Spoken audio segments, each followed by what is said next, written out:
வணக்கம் நேயர்களே, தூர்தர்ஷன் தமிழின் கல்லூரி காலங்கள் நிகழ்ச்சிக்கு மீண்டும் உங்களை வரவேற்பதில் மிகுந்த மகிழ்ச்சி. மாணவர்கள் தங்கள் கல்லூரி வாழ்க்கையை கட்டமைத்துக் கொள்ள உதவும் ஒரு பயனுள்ள நிகழ்ச்சிதான் கல்லூரி காலங்கள். இந்த நிகழ்ச்சியில் முனைவர் வே. இறை அன்பு அவர்கள் மாணவர்களுக்கும் பெற்றோர்களுக்கும் ஆசிரியர்களுக்கும் எழும்பக்கூடிய சந்தேகங்களுக்கும் கேள்விகளுக்கும் விடையளிக்கும் முகமாக இன்று இந்த நிகழ்ச்சியில் நம்மிடையே நிலையத்தில் இணைகிறார். அவரை முதலில் வரவேற்கிறோம். வணக்கம். கேள்விகளை தொடர்ந்து பார்க்கலாம். ஐயா, நான் ஒரு கல்லூரி பேராசிரியர். இன்றைய மாணவர்களிடையே கவனிக்கும் திறன் வெகுவாக குறைந்து வருவதை காண்கிறேன். நீங்கள் கூறும் கவனச்சிதறலும் இதுவும் ஒன்றா? தர்மலிங்கம் அவர்கள் மதுரையிலிருந்து கேட்டிருக்கிறார். அவர் ஒரு பேராசிரியருங்கிறதுனால அவருடைய கன்சர்ன் இருக்குது. Over a period of time அவங்க அப்சர்வ் பண்ணியிருப்பாங்க. ஒரு 20-25 வருஷமாக நம்ம பார்த்தோம்னா இந்த டிஸ்ட்ராக்ஷனுங்கிறது ரொம்ப அதிகமாகிட்டுருக்குது. இது மாணவர்கள்கிட்ட மட்டும் இருப்பதாக நான் நினைக்கல. இது பெரியவர்கள்ட்டையே இந்த டிஸ்ட்ராக்ஷன் இருக்குது. ஒரு விஷயத்தை கூர்ந்து கவனிக்கிறதுக்கு அவங்க தயாராக இல்லை. நான் நிறைய நேரங்கள் என்ன பார்ப்பேன்னா, சிலருடைய ரூமுக்கு போவோம், பேசிகிட்டு இருக்கும்போதே ஒரு ஃபோன் வரும், அதை அட்டன் பண்ணுவாங்க. நம்ம என்ன பண்ணணும், ஜென்ரலாகவே ஒருத்தர் வராரு, ஒரு முக்கியமான விஷயத்தை டிஸ்கஸ் பண்ணுறேன்னா எந்த காலையும் கொடுக்காதீங்கன்னு சொல்கிறது தான் முறை. நம்ம அந்த இதில் டிஸ்ட்ராக்ட் ஆகக்கூடாது. Unless it's very very important. நம்முடைய இந்த கவனச்சிதறல் அப்படிங்கிறது எதனால் ஏற்படுது அப்படின்னு பார்க்கணும். 2 காரணங்களால் ஏற்படுது. ஒன்று எக்ஸ்டர்னல் என்விரான்மெண்ட், 2வது இன்டர்னல் ஃபேக்டர்ஸ். இந்த 2னால கவனச்சிதறல் ஏற்படுது. நான் இந்த எபிசோடில் பேசும்போது Simon Sinek leaders eat last அப்படிங்கிற ஒரு புத்தகம், அதிலிருந்து அவர் சொன்ன ஒரு விஷயத்தை சொன்னேன். இது டிஸ்ட்ராக்டட் ஜென்ரேஷன் அப்படின்னு சொல்கிறேன். ஸ்டோலன் ஃபோக்கஸ் அப்படிங்கிற ஒரு புத்தகத்தை பற்றியும் நான் சொன்னேன். அதுக்கப்புறம் ஃபோக்கஸ்னு ஒரு புத்தகம், அந்த புத்தகத்தை டேனியல் கோல்மேன் எழுதியிருக்கிறாரு, அதை பற்றியும் சொன்னேன். இன்றைக்கி 30 செகண்ட்ஸ் கூட ஒரு விஷயத்தை கவனிக்க முடியாத ஒரு சூழல் இருக்குது. இப்போ என்டர்டெயின்மெண்ட்டை கூட கவனிக்க முடியாத சூழல் இருக்கிறதா இன்றைக்கி ரொம்ப. ஒரு உதாரணத்துக்கு, ஒரு 5 நிமிஷத்தில் ஒரு விஷயத்தை நீங்கள் ஒரு என்டர்டெயின்மெண்ட் விஷயத்தை கூட கேட்க தயாராக இல்லைங்கிறதுனால இப்போ 1 நிமிஷத்துக்கு மக்கள் ரீல்ஸ்னு வந்துட்டாங்க, ஷார்ட்ஸ்னு வந்துட்டாங்க. 1 நிமிஷம்தான் அவங்களால கவனிக்க முடியுது. காரணம் என்னென்னா, ஆப்ஷன் இருக்குது. அந்த ஆப்ஷனில் என்னென்னா மாற்றிக்கிட்டே போயிட்டே இருக்கலாங்கிற ஒரு ஆப்ஷன் இருக்குது. இந்த டிஸ்ட்ராக்ஷன் அப்படிங்கிறதும் கவனச்சிதறலும் ஒன்று தான். இந்த கவனம் குறைந்து கொண்டே இருக்கிறதுங்கிறது உண்மை. இன்றைக்கி கவனிக்க முடியறதில்லை. ஒரு காலத்தில் ஒரு மேடையில் போய் பேசுனாங்கன்னா, யாராவது ஒரு முக்கியமான ஒரு விருந்தினர் வந்தார்னா, அவர் பேசினார்னா சுவாரஸ்யமாக இருந்ததுன்னா ரொம்ப நல்லா கவனிப்பாங்க, ரொம்ப நல்லா கை தட்டுவாங்க. இப்போ அந்த மாதிரி கை தட்டுறாங்களா அப்படின்னு ஒரு காலேஜில் போய் பார்த்தீங்கன்னா அது குறைந்து கொண்டு இருக்கிறது. அதில் நிறைய பேர் பேசிக்கிட்டு இருக்கிறாங்க. இனிமேல் தருவிக்கப்பட்ட ஒரு ஆடியன்ஸுக்கு போய் பேச முடியாது. நான் எந்த காலேஜில் போனாலும் சொல்கிறது, தயவு செய்து நீங்கள் கம்பல் பண்ணாதீங்க, அவங்களே வரட்டும். விருப்பமானவர்கள் 100 பேர் வந்தால் கூட நான் பேசுவதற்கு தயார்.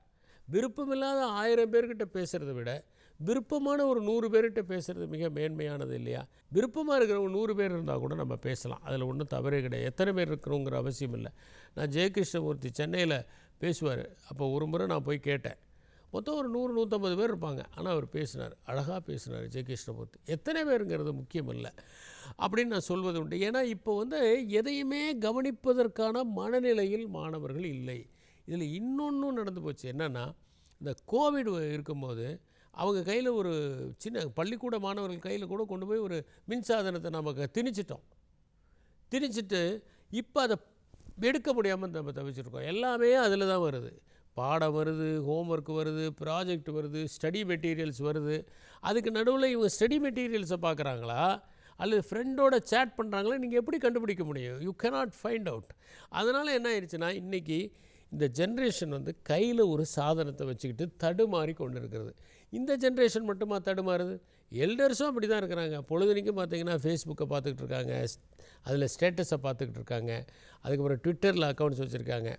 இந்த கவனச்சிதறலை குறைப்பதற்கு என்ன பண்ணணும் அப்படின்னா, நாம் இவங்களுக்கு போய் ஒரு மெசையா மாதிரி நீங்கள்லாம் செல்ஃபோனை குறைவாக யூஸ் பண்ணுங்கள், நீங்கள் ஃபேஸ்புக் அக்கௌண்ட் வைக்காதீங்க, நீங்கள் ட்விட்டரில் இருக்காதீங்க, இதெல்லாம் போய் நம்ம சொல்லிகிட்டு இருக்க முடியாது. அவங்க கேட்கவும் போகிறது கிடையாது.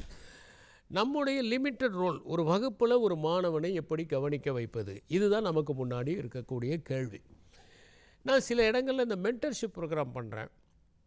அதில் என்ன கற்றுக்கிட்டேன்னா, மாணவர்களையே சிந்திக்க வைத்தால், மாணவர்களையே பேச வைத்தால் எல்லா மாணவர்களும் கவனிக்கிறாங்க. அப்போ ஒரு இன்ட்ரெஸ்ட் வருது. இது இப்போ இல்லை, ஒரு 25 வருஷத்துக்கு முன்னாடியே நான் என்ன பண்ணுவேன்னா, மேடைகளில் பேசும்போது நிறைய பேர் பேசிட்டு நான் பேசுனது தான் கேட்டால் கேளு கேட்காட்டி போட்டு போயிடுவாங்க. அவ்வளோதான், நான் பேசுனது தான் அல்டிமேட். இது தான் அப்படி கிடையாது. ஏன்னா நான் லால் பகதூர் சாஸ்திரி நேஷனல் அகாடமியில் எவ்வளோ பெரிய ஸ்பீக்கர் வந்தாலும் அந்த ஸ்பீக்கர் பேசி முடிச்சுட்டு கேள்வி கேளும்பாங்க. கண்ணா பின்னாடி கேள்விகள்லாம் கேட்பாங்க மக்கள். அப்படி கேள்வி கேட்கும்போது அதுக்கு ஒரு பதில் சொல்லுவார். அப்போ சரத் ஜோஷின்னு ஒருத்தர் வந்தார், அக்ரேரியன் ரிஃபார்ம்ஸ்க்காக ஒரு போராடினவர். அவர்கிட்ட ஒரு மாணவன் எந்திரிச்சு கேட்டார், விவசாயிகளுக்கு வருமான வரி போடலாமா அப்படின்னு ஒரு கேள்வி கேட்டார். முதலில் வருமானத்தை கொடுங்கள், பிறகு வரி போடுங்கள்னார். அற்புதமான கேள்விகளை மாணவர்கள் கேட்பாங்க. அதை விட அற்புதமான பதில்களை அவங்க சொல்லுவாங்க. எப்போது இப்போ இந்த இந்த இந்த நிகழ்ச்சியை எதுக்காக நான் பேசுகிறேன் நீ எடுத்துக்க அப்படின்னு கிடையாது. அதை நாம் தெளிவுபடுத்தி கொள்வதற்காகவும் மாணவர்களை பற்றி புரிந்து கொள்வதற்காகவும். அப்போது எப்போ ஒரு கான்வர்சேஷன் முற்று பெறும், ஒருத்தரே பேசிக்கிட்டு இருந்தால் அது எப்படி இருக்கும்? ஜென்னில் இந்த ஒருக்கை ஓசை அப்படின்னு ஒரு கதை உண்டு. அது எப்படின்னா, கோன், அது ஒவ்வொரு சீடனுக்கும் ஒவ்வொரு கோனை கொடுப்பாங்க. அதை அவன் மெடிடேட் பண்ணணும். அதில் அவன் உண்மையின் பால் என்ன உண்மையை அவன் அறிந்து கொள்ள வேண்டும். அதுதான் அதனுடைய கோட்பாடு. அப்போ ஒரு கை ஓசை எப்படி இருக்கும்னு ஒருத்தனுக்கு கொடுக்குறாங்க. ஒரு கை ஓசை இருக்குமா? ஒரு கை ஓசையும் இருக்கிறது. அது எப்படிங்கிறத அறிஞ்சிக்கிறதுக்கு ஒரு மெய்ஞானம் தேவை. ஆனால் இங்கே அப்படி கிடையாது. இங்கே 2 கைகளுடைய ஓசை இருக்கணும். எல்லாரும் சேருகிற போது தான் அந்த ஓசை முற்று பெறும். அப்போ அவர்களுக்கு எது விருப்பமானதோ அதை அவர்கள் கவனிப்பார்கள். நான் அந்த மாதிரி என்ன பண்ணுவேன், நான் ஒரு 40 நிமிஷம் பேசிவிட்டு மாணவர்களை கேள்வி கேட்க சொல்லுவேன். ஒரு மாணவன் எந்திரிச்சிட்டு கேள்வி கேட்கும்போது பார்த்திங்கன்னா அத்தனை மாணவனும் அலர்ட் ஆகிடுவான். எப்படின்னா, அது ஒரு ஷார்ப்னஸ் வரும் பாருங்க. இந்த காடுகளில் இந்த ஃபஸ்ட்டு புலி வந்துச்சுன்னா குரங்கு தான் ஃபஸ்ட்டு குரல் கொடுக்கும், மயில் ஃபஸ்ட்டு குரல் கொடுக்கும். இந்த குரங்கும் மயிலும் ஒரு அலாம் கால் கொடுத்த உடனே அந்த மேய்ஞ்சிக்கிட்டு இருக்கிற மான்கள்லாம் அப்படி காலெல்லாம் காது இதெல்லாம் அப்படி சிலிர்ப்புக்கிட்டு நிற்கும் பாருங்கள். அந்த மாதிரி இந்த அத்தனை மாணவனுடைய அட்டென்ஷனும் அந்த மாணவன் மேலே வரும். அப்போ என்ன ஒன்று தெரிஞ்சுக்கிறோம்னா, இனிமேலும் நம்ம டீச்சர் சென்ட்ரிக் கிளாஸ் ரூமை வடிவமைக்கக்கூடாது.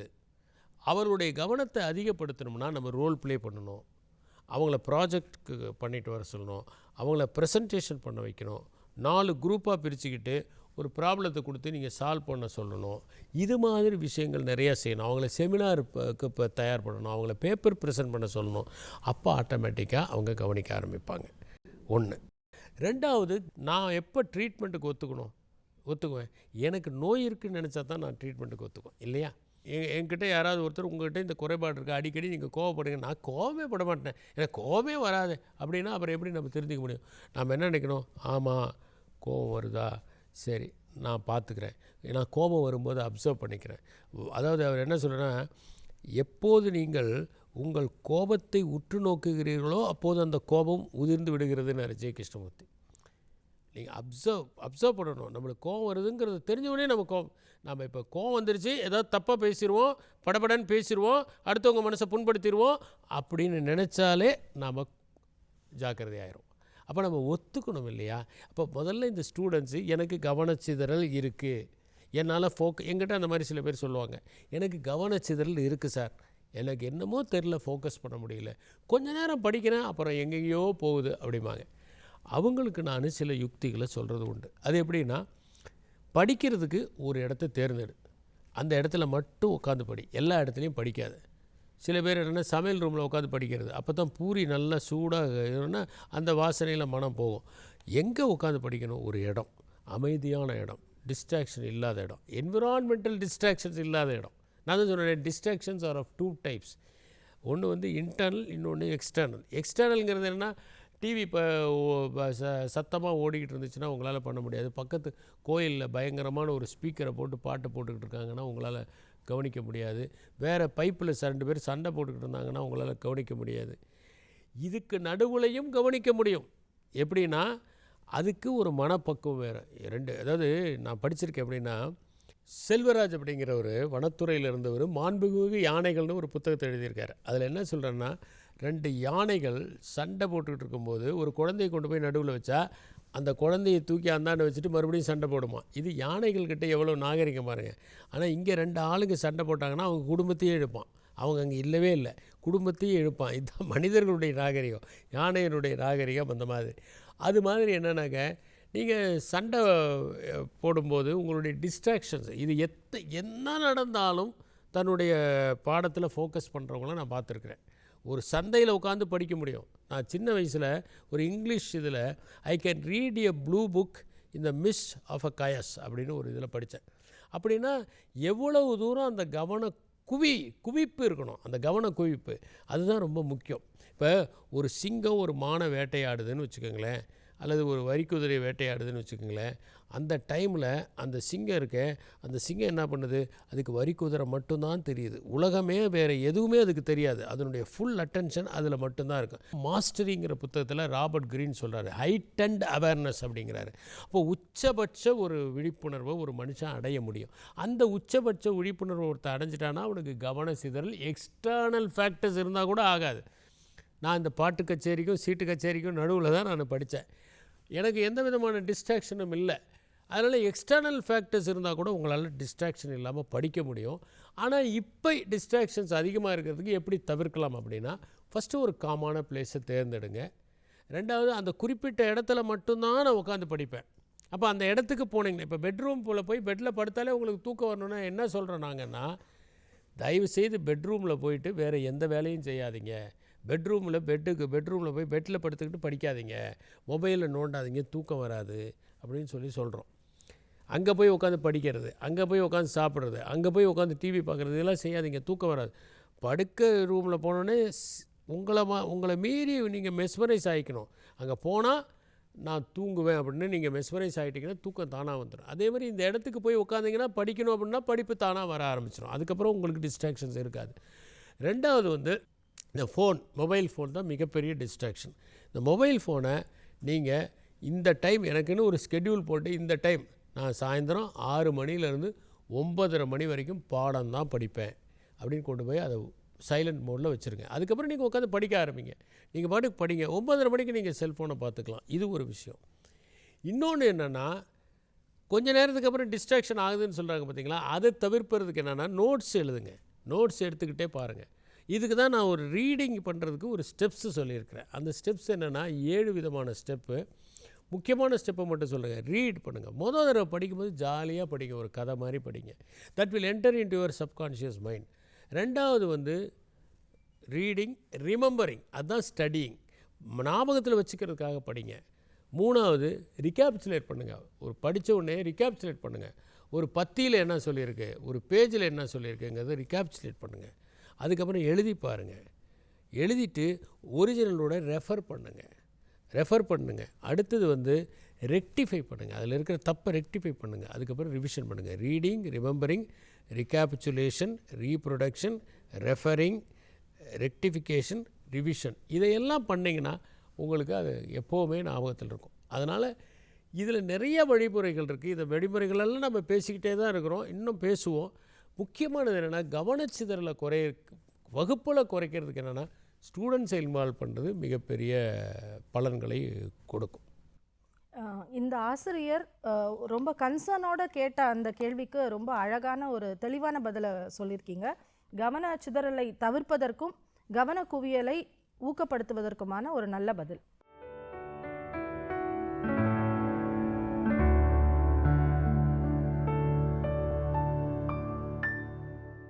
நம்ம அடுத்த கேள்விக்கு போகலாம். கல்லூரி பருவத்தில் வாசிப்பை எப்படி வளர்த்து கொள்வது? சுமதி, திண்டுக்கல்லிலிருந்து. கல்லூரி பருவத்தில் தான் நம்ம வாசிக்க முடியும். ஏன்னா பள்ளி பருவம் வரை நம்ம என்ன பண்ணுறோம்னா மதிப்பெண்களை நோக்கி ஓடிக்கொண்டிருக்கிறோம். நமக்கு எல்லாரும் சொல்லுவாங்க, நீ நல்லா படித்தீங்கன்னா தான் நீ உன்னைக்கு நினச்ச காலேஜில் கிடைக்கும், நீ விரும்பின படிப்பு கிடைக்கும், அப்போ தான் நல்ல பிளேஸ்மெண்ட் கிடைக்கும் அப்படின்லாம் நிறைய நம்மகிட்ட சொல்லிக்கிட்டே இருப்பாங்க. ஆனால் பள்ளி பருவத்தில் ஒரு காலத்தில் நிறைய மாணவர்கள் படித்தார்கள். இன்றைக்கி படிக்கக்கூடிய சூழல் இல்லாமல் போயிடுச்சு. அதுக்கு நிறைய போட்டிகள் இருப்பதும் ஒரு காரணம். எல்கேஜிலேயே நான் பார்க்குறேனே, பேரண்ட்ஸ் போகிறாங்க, அந்த போர்டில் என்னென்ன எழுதியிருக்காங்களோ அதெல்லாம் இவங்க காப்பி பண்ணிக்கிட்டு இருக்கிறாங்க. அந்த மாதிரி ஒரு போட்டிகரமான ஒரு சூழலில் பள்ளிக்கூடத்தில் அதிகமான அழுத்தம் அந்த மாணவர்களுக்கு இருக்குது. அவங்க பல்வேறு விதமான காம்படிட்டிவ் எக்ஸாமும் எழுதுகிறாங்க, நீட் எழுதுகிறாங்க, அப்புறம் ஜேஇ எழுதுகிறாங்க, இந்த மாதிரி நிறைய விஷயங்கள் எழுதுகிறாங்க. அதனால் அவங்களுக்கு வந்து அந்த மாதிரியான ஒரு மனநிலை இருக்கிறது. பள்ளிக்கூடத்தில் பாடங்களை தவிர வேறு எதையும் படிப்பதற்கு வாய்ப்புகள் குறைவாக இருக்கிறது. வாய்ப்பு இல்லைன்னு சொல்ல மாட்டேன். ஏன்னா பள்ளிக்கூடத்துலேயும் படிக்கிற மாணவர்கள் இருக்கிறாங்க, பள்ளிக்கூடத்துலேயும் கிஸ்ஸில் கலந்துக்கிறவங்க இருக்கிறாங்க, பள்ளிக்கூடத்துலேயும் பேச்சு போட்டியில் கலந்துக்கிறவங்க இருக்காங்க, இருக்க தான் செய்கிறாங்க. ஆனால் அது ஒரு மைக்ராஸ்கோபிக் மைனாரிட்டியாக ஆயிடுச்சு. நிறைய பேர் என்னென்னா, அது பர்டிகுலர்லி இந்த 10th வந்த பிறகு மற்றதெல்லாம் மூட்டை கட்டி வச்சுட்டு இதில் ஃபோக்கஸ் பண்ணக்கூடிய ஒரு சூழல் ஏற்பட்டிருக்கு. கல்லூரியில் அப்படி இல்லை. கல்லூரியில் உங்களுக்கு நிறைய அவகாசம் கிடைக்கிது. நீங்கள் இறுக்கமான ஒரு கால் சட்டையிலேருந்து ஒரு தொளதொளப்பான கால் சட்டைக்கு மாறின மாதிரியான ஒரு மனநிலையில் இருக்கிறீங்க. அப்போ கல்லூரியில் போனவுடனே நீங்கள் படிக்கணும், அதுக்கு நீங்கள் நேரத்தை ஒதுக்கணும். எந்த மாதிரியான நூல்களை படிக்கிறது அப்படிங்கிற ஒரு கேள்வி இருக்குது. முதலாவது வந்து நீங்கள் எந்த படிப்பு படிக்கிறீங்களோ அதிலேயே படிப்பது ரொம்ப அவசியம். ஏன்னா நாளைக்கு நீங்கள் வெளியே போகும்போது ஒரு பிளேஸ்மெண்ட் ஆகிறதுக்கோ அல்லது கேம்பஸ் இன்டர்வியூவில் இது பண்ணுறதுக்கோ அல்லது ஹையர் ஸ்டடீஸ்க்கோ உங்களுக்கு அந்த சப்ஜெக்டில் போதிய அளவுக்கு நாலேஜ் இருக்கணும். உதாரணத்துக்கு நீங்கள் அக்ரிகல்ச்சர் படிக்கிறீங்கன்னா அக்ரிகல்ச்சரில் வெறும் நோட்ஸை மட்டும் படிக்காமல் அது தாண்டி ரெஃபரன்ஸ் புக்ஸ் எல்லாம் படிக்கிறது, ஜேர்னல்ஸை படிக்கிறது, லேட்டஸ்ட்டு டெவலப்மெண்ட்ஸை படிக்கிறது ரொம்ப முக்கியம். நான் ஒரு சின்ன ஒரு உதாரணம் சொல்கிறேன் பாருங்கள். பல்சஸ் அண்ட் ஆயில் சீட்ஸ் இது இந்தியாவில் உற்பத்தி ரொம்ப குறைவாக இருக்கு. இதற்கு என்ன பண்ணலாம், என்ன காரணம், என்ன இது மாதிரி ஒரு கேள்வி. இந்த கேள்விக்கான விடையை நான் எங்கே பார்த்தேன்னா, ஒரு அகஸ்தமாக நான் பார்த்தது என்னென்னா, IARAயில் ஒரு ஜேர்னல் கொண்டு வராங்க, அக்ரிகல்ச்சர் ஜேர்னல். அந்த ஜேர்னலில் இதை பார்த்தேன். கிட்டத்தட்ட ஒரு 12 பாயிண்ட் கொடுத்துருந்தாங்க. இந்த 12 பாயிண்ட்டையும் நான் ஒரு 2 தடவை படிச்சுட்டேன், மனசில் ஏற்றிக்கிட்டேன், அவ்வளோதான், விட்டுட்டேன். நான் வேறு எங்கேயோ படிக்கிறேன். நான் கரெக்டாக அதே கேள்வி எனக்கு சிவில் சர்வீஸில் வந்தது. 12 பாயிண்ட்டையும் நான் எழுத முடிஞ்சது. அதனால் எனக்கு என்னென்னா, அக்ரிகல்ச்சரில் மிக நல்ல மார்க் வாங்க முடிஞ்சது மட்டும் இல்லை, நான் எங்கள் அகாடமியில் வந்த மற்ற மாணவர்கள், மற்ற அக்ரிகல்ச்சர் படித்தவங்கலாம், ஏன்னா எல்லாரும் அக்ரிகல்ச்சர் எழுத முடியாது, அக்ரிகல்ச்சர் படித்தவங்க தான் எழுத முடியும். இப்போ சோசியாலஜி யார் வேணால் எழுதலாம், பொலிட்டிக்கல் சயின்ஸ் யார் வேணால் எழுதலாம், அக்ரிகல்ச்சர் அப்படி எழுத முடியாது. கேட்டதில் அவங்க எல்லோரும் விட அப்போ எனக்கு ஒரு நேஷனல் லெவலில் நம்ம அக்ரிகல்ச்சரில் ஃபஸ்ட்டு வந்திருக்கோம். இதுக்கு என்ன சொல்கிறேன்னா, அந்த ஜேர்னல்ஸ் படிக்கிறது தான் உங்களுக்கு காம்படிட்டிவ் எக்ஸாமுக்கு ஹெல்ப்ஃபுல்லாக இருக்கும். அதனால் முதல்ல வந்து உங்களுடைய பாடத்திலேயே விரிவாக படியுங்கள், அது ரொம்ப முக்கியம். ரெண்டாவது என்னென்னா, உங்களுடைய அந்த லைஃப் ஸ்கில்லை வளர்த்துக்கிறதுக்கு படிக்க ஆரம்பிங்க. இப்போ நான் ஒரு உதாரணம் உங்களுக்கு சொன்னேன். உங்களுடைய செல்ஃப் அவேர்னஸை பற்றி தெரிஞ்சுக்கணும்னா ஸ்வாட் அனாலிசிஸில் என்ன, எப்படி பண்ணுங்கிறத நீங்கள் தெரிஞ்சுக்கணும். கிரிட்டிக்கல் திங்கிங், கிரியேட்டிவ் திங்கிங், இந்த ரெண்டையும் பற்றி நீங்கள் தெரிஞ்சுக்கணும்னா எட்வர்ட் டி பானோ அவர் வந்து ஒரு அருமையான புத்தகம், 2 புத்தகம் எழுதியிருக்கிறாரு. ஒன்று வந்து லேட்ரல் திங்கிங், இன்னொன்று பேரலல் திங்கிங்னு எழுதியிருக்கார். இந்த லேட்ரல் திங்கிங்கை பற்றி ஃபஸ்ட்டு முன்மொழிஞ்சவர் அவர் தான். இந்த க்ரீக்கில் அவங்க வந்து ஒரு வெர்டிக்கல் திங்கிங், ஏன்னா அது லாஜிக் ஓரியன்ட் ஒரு society. Greek society is highly logical. இன்னொன்று பார்த்தீங்கன்னா, அந்த நாட்டில் அந்த ஒரு சிட்டி ஸ்டேட்டு அங்கே எப்படின்னா, ரொம்ப யாராவது ஆட்சியாளன் துள்னானா அவனை வெளிநாட்டுக்கு அனுப்பிச்சிடுவாங்க, தேசப்பிரஷ்டம் பண்ணிடுவாங்க. பெரிக்கல்ஸ்லேருந்து அத்தனை பேரையும் தேசப்பிரஷ்டம் பண்ணாங்க. அது மாதிரியான ஒரு நாடு. யாரையும் அதிகமாக வளர விட மாட்டாங்க, ரொம்ப துள்னாங்கன்னா தட்டிடுவாங்க, தலையிலே ஒரு தட்டு. அந்த மாதிரியான ஒரு நாடு. அங்கே வெர்டிக்கல் திங்கிங்கை யாருன்னா சாக்ரட்டிஸ், பிளாட்டோ, அரிஸ்டாட்டில், இவங்கெல்லாம் வெர்டிக்கல் திங்கிங். அப்போ அவர் சொன்னார், எல்லாத்துக்கும் வெர்டிக்கல் திங்கிங்கால் நீங்கள் சால்வ் பண்ண முடியாது. அதுக்கு தான் ஒரு எக்ஸாம்பிள் நான் சொல்லுவேன். 7 பேர் இருக்கிறாங்க, 6 ஆப்பிள் இருக்குது, எப்படி நீங்கள் கட் பண்ணுவீங்க, எல்லாம் எப்படி கொடுப்பீங்க எல்லாருக்கும் ஈக்குவலாக அப்படிங்கிற ஒரு கேள்வி. நிறைய பேர் அந்த 6 7ஆல் வகுத்து அதெல்லாம் ஒன்றும் இல்லை, 6ஐயும் ஜூஸ் போட்டு 7 கப்பில் நிரப்பிட்டிங்கன்னா 7ஐயும் கொடுத்துடலாம். இதுதான் வந்து லேட்ரல் திங்கிங். இப்போ ஒரு உதாரணத்துக்கு எடுத்துட்டிங்கன்னா, ஒரு மிட்ஜெட் இருக்கார், அவர் 10வது ஃப்ளோரில் இருக்கிறாரு, மழைக்காலங்களெல்லாம் 10வது ஃப்ளோருக்கு போயிடுறாரு, மற்ற டைமெல்லாம் அவர் 6வது ஃப்ளோரில் இறங்கி 10வது மாடிப்படி ஏறி போகிறாரு. ஏன் அப்படின்னு, இது ரொம்ப சிம்பிளான பதில் தான். மழைக்காலம், மழை டைமில் என்ன எடுத்துகிட்டு போவாங்க, கொடை எடுத்தால் உயரம் அதிகமாகும். அதனால் அவர் என்ன பண்ணுறாரு, கொடையை வச்சு 10வது மாடிக்கான சுவிட்சை இயக்குறாரு. மற்ற நேரத்தில் கொடை எடுத்துகிட்டு போகிறதில்ல, அதனால் அவருக்கு எட்டலை, அதனால் 6வது மாடிக்கு போகிறார், தனியாக போகிறவர் அப்படிங்கிற ஒரு பதில். இன்னொரு அவர் சுல்மான்னு நினைக்கிறேன், அவருடைய புத்தகங்களில் பிரமாதமான பல விஷயங்கள், நிறைய பசில்ஸ் கொடுத்துருப்பார். அந்த பசில்ஸ் எல்லாம் நீங்கள் பார்த்தீங்கன்னா உங்களுடைய அந்த கிரிட்டிக்கல் திங்கிங் ப்ராசஸ் அதிகமாகும். இப்போ ஒரு உதாரணத்துக்கு எடுத்துட்டிங்கன்னா, நம்ம விக்ரமாதித்யன் கதையிலேயே ஒன்று வந்திருக்குது. எப்படின்னா, விக்ரமாதித்யன்ட்ட ஊர்வசி நல்லா ஆடுவாங்களா, ரம்பை அழகாடுறாங்களான்னு ஒரு ஜட்ஜ்மெண்ட்டுக்கு விடுறாங்க. இது ரொம்ப ரிஸ்க்கு, எப்படி கண்டுபிடிக்க முடியும்? அதனால் என்ன பண்ணியிருக்காரு, ஊர்வசி கையிலையும் ரம்பை கையிலையும் ஒரு பூவை கொடுத்துட்றாரு. இந்த பூவை பிடிச்சிக்கிட்டே நீங்கள் நடனம் ஆடணுங்கிறார். பூவை பிடிச்சிக்கிட்டே அங்கே அபிநயம் எல்லாம் பண்ணுறாங்க. முடிஞ்ச உடனே அவர் அந்த பூவை வாங்கி பார்த்துட்டு, ஊர்வசி தான் சிறப்பாக ஆடினாங்க. எப்படி அப்படின்னு கோபம் 2 பேருக்கும். 2 பேர் இல்லை, ஊர்வசிக்கு ரம்பைக்கு கோபம். ஏன் எப்படி ஆடினீங்க அப்படின்னு. அப்போ அவர் சொல்கிறார், ஒன்றும் இல்லை, உங்கள் பூக்குள்ளே ஒரு வண்டை வச்சுருந்தேன். ஊர்வசி ஆடும்போது நளினமாக ஆடினதுனால வண்டு சாகலை. ஆனால் ரம்பை ஆடும்போது கொஞ்சம் அழுத்தி ஆடினதுனால வண்டு செத்து போயிருக்கு. அப்போ நளினமாக ஆடினது ஊர்வசி தானே அப்படிங்கிறாரு. இந்த மாதிரி லேட்ரல் திங்கிங் பசில்ஸ் எல்லாம் நிறைய இருக்குது. நம்முடைய இலக்கியங்கள்லேயும் இருக்குது, நம்முடைய இதிகாசங்கள்லேயும் இருக்குது, நம்முடைய சரித்திரத்துலேயும் இருக்குது. அப்போ கிரிட்டிக்கல் திங்கிங் ப்ராசஸை நீங்கள் படிக்கும்போது நீங்கள் வளர்த்துக்குவீங்க. அப்போ இதுக்கான புத்தகங்கள், இந்த வாழ்க்கை திறன்களுக்கு, குட் கம்யூனிகேஷன். இப்போ ஒக்காபுலரி கம்மியாக இருக்குது, எனக்கு இங்கிலீஷ் பேச முடியல, எனக்கு இங்கிலீஷ் வேர்ட்ஸை எப்படி கற்றுக்கிறதுனா, நீங்கள் முதல்ல ஒரு ஆங்கில தினசரியை டெய்லி படிக்கணும். அந்த நியூஸ் ஆத்தென்டிக்காக இல்லையாங்கிறதெல்லாம் நம்ம பார்க்கக்கூடாது. சில பேர் கேட்குறாங்க, அதில் வரதெல்லாம் உண்மையா? இந்த கேள்விக்கு நம்ம போக வேண்டியதில்லை. அதில் வரக்கூடியது எல்லாமே பொய்யும் கிடையாது. நீங்கள் படிங்க, முதல்ல படித்து ஒக்காபுலரியை வளர்த்துக்கங்க. அதில் சென்ட்ரல் பேஜில் நிறையா வருது, எடிட்டோரியலில் வருது, அதெல்லாம் படிங்க. இது இல்லாமல் பார்த்தீங்கன்னா ஒக்காபுலரியை டெவலப் பண்ணுறதுக்கே சில புக்ஸ் இருக்குது. 30 Days to a More Powerful Vocabulary-ன்னு வில்ஃப்ரெட் ஃபங்க்கும் நார்மன் லூவிஸும் எழுதின புத்தகம் மிக அருமையான புத்தகம். அதுதான் நான் ஃபஸ்ட்டு படித்தேன் காலேஜில் படிக்கும்போது. அதில் ரன்னுங்கிற வார்த்தைக்கே அத்தனை உபயோகம் இங்கிலீஷில் இருக்குன்னு.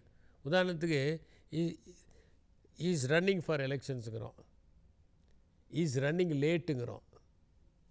எத்தனை விதமான உபயோகங்கள் இருக்குது அப்படின்னு சொல்லி அந்த புக்கில் சொல்லியிருப்பாங்க. அருமையான புத்தகங்கள். இந்த மாதிரி புத்தகங்களை படிங்க கம்யூனிகேஷனுக்கு.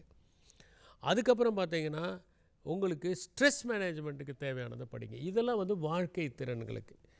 அப்புறம் உங்களுக்கு என்டர்டெயின்மெண்ட்டுக்காக படிங்க. இதெல்லாம் படிக்க முடியுமா? எங்களுக்கு கல்லூரியில் நேரம் இருக்குமானா நிச்சயமாக நேரம் இருக்கும்.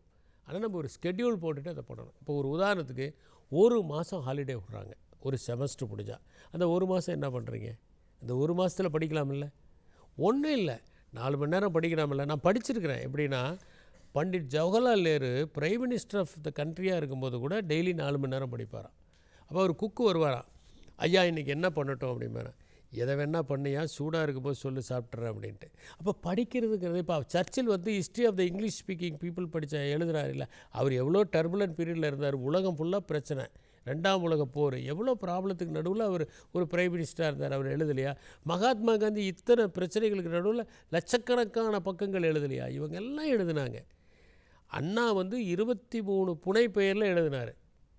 ஆணி, ஒற்றன், காலன், கிராணிகன், குறிப்போன், குறும்பன், கொழு, சமட்டி, சாவடி, இப்படி 23 பேரில் அவர் எழுதினார். இவங்கெல்லாம் எதனாலனா இவங்க நேரத்தை பயன்படுத்தினார்கள். அப்போ நேரத்தை பயன்படுத்தினால் வாசிப்பு அதிகமாகும். அதனால் வாசிப்பதை இனிமேல் தேர்ந்தெடுத்து படிக்கணும். அது நம் வாழ்க்கைக்கு தேவையானதாக இருக்கணும், நம்முடைய அறிவை விரிவுபடுத்துவதாக இருக்கணும், நம் மூளையை செறிவுபடுத்துவதாக இருக்கணும். அதே நேரத்தில் நாம் கதைகளையும் படிக்கணும், நாவல்களையும் படிக்கணும். அதன் மூலம் நம்முடைய அக இருளை நாம் அறிந்து கொள்வதற்கு உதவியாக இருக்கும். அப்போ ஒரு மனிதன் கல்லூரி வாழ்க்கையில் ஒரு பண்பட்ட மனிதனாக வெளியே வருவதற்கான வாய்ப்புகள் வாசிப்பால் நிகழும். கல்லூரி காலத்தில் வாசிப்பு மிக மிக முக்கியமானது அப்படிங்கிறத ரொம்ப அழகாகவும் தெளிவாகவும் நீங்கள் எடுத்து சொன்னதுக்கு இந்த கேள்வி ஒரு தூண்டுகோலாக இருந்திருக்கிறது. மிக அழகான பதிலாகத்தான் இதை நாங்கள் பார்க்கிறோம். கல்லூரி பருவத்தில் மாணவர்களுக்கு எழும்பக்கூடிய பல வினாக்களுக்கும் சந்தேகங்களுக்கும் விடையளிக்கும் முகமாக இந்த கல்லூரி காலங்கள் நிகழ்ச்சி அமைந்து வருகிறது. பெற்றோர்களும் ஆசிரியர்களும் மிகவும் அதிகமாக வினாக்களையும் மின்னஞ்சல்களையும் அனுப்பிய வண்ணம் உள்ளனர். மாணவர்கள், பெற்றோர்கள், ஆசிரியர்கள் இவர்களுடைய சந்தேகங்களும் கேள்விகளும் மின்னஞ்சல்களாகவும் கேள்விகளாகவும் எங்களுக்கு வரும்பொழுதுதான் இந்த நிகழ்ச்சி முழுமை பெறுகிறது. இத்தனைக்கும் விடையளித்து நம்மளை தெளிவுபட வைப்பவர் முனைவர் வே. இறையன்பு அவர்கள் நம்முடைய இந்த நிலையத்தில் இன்று இணைந்திருந்து அனைத்து கேள்விகளுக்கும் நமக்கு பதிலளித்திருக்கிறார். இந்த நிலையத்தில் எங்களோடு இணைந்த உங்களுக்கு எங்களுடைய நன்றியும் வணக்கமும். வணக்கம்.